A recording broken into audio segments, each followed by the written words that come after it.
আমি ঐক্য করব, ওই গ্রুপের সাথে করব না, ওই গ্রুপ যখন বিপদে পড়বে তাদের এডিটরকে টেনে হিচড়ে নিয়ে আসবে, তখন আমি একটা স্টেটমেন্ট দিব না, সরি, তাহলে তো আর ঐক্য হলো না।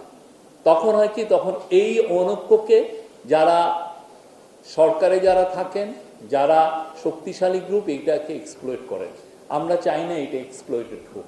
বাংলাদেশের জার্নালিজম সবার জন্য ফ্রি থাকুক, সবার জন্য সেফ থাকুক, সবাই যেন মন খুলে লিখতে পারে, এটা থাকুক। এবং আমি আবারও বলি, গত 18 মাস এই গভর্নমেন্ট সেই চেষ্টাটা করেছে।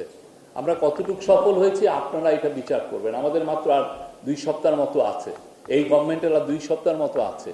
আপনারা বিচার করবেন আপনারা কতটা প্রাণ খুলে, কতটা ফ্রিডম নিয়ে লিখতে পেরেছেন।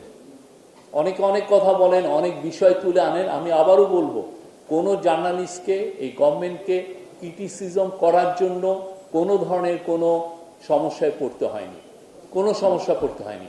অন্য কোনো কারণ থাকতে পারে, বাট এইটা ক্রিটিসিজম অফ ফ্রি, আপনি ক্রিটিসিজম করতে পেরেছেন।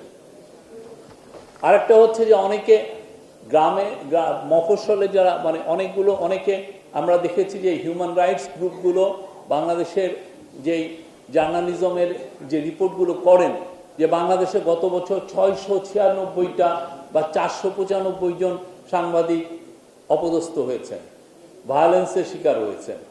এই যে ফিগারটা দেন, আমি অনেস্টলি বলি আপনারা এই ফিগারটা একটু যাচাই বাছাই করে দেখেন। কেন, যে লোকটা জার্নালিজম করেন ডিস্ট্রিক্ট টাউনগুলোতে, তার কিন্তু 10টা আইডেন্টিটি থাকে। তিনি একাধারে জার্নালিস্ট, তিনি একাধারে বিজনেসম্যান, তিনি একাধারে স্কুলের টিচার, তিনি একাধারে ক্রীড়া সংগঠক। তার আইডেন্টিটির কোনো অন্তহীন আইডেন্টিটি, কেন তাকে বেঁচে থাকতে হয় সেইটাকে নিয়ে।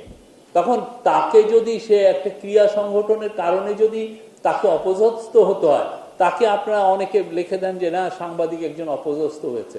আমি হিউম্যান রাইটস গ্রুপগুলোদেরকে বলবো, আপনারা বিচার করবেন যেই জার্নালিস্ট অপদস্থ হয়েছেন, যে জার্নালিস্ট হ্যারেস হয়েছেন, উনি কি জার্নালিজমের জন্য হয়েছেন নাকি অন্য কোনো কারণে হয়েছেন।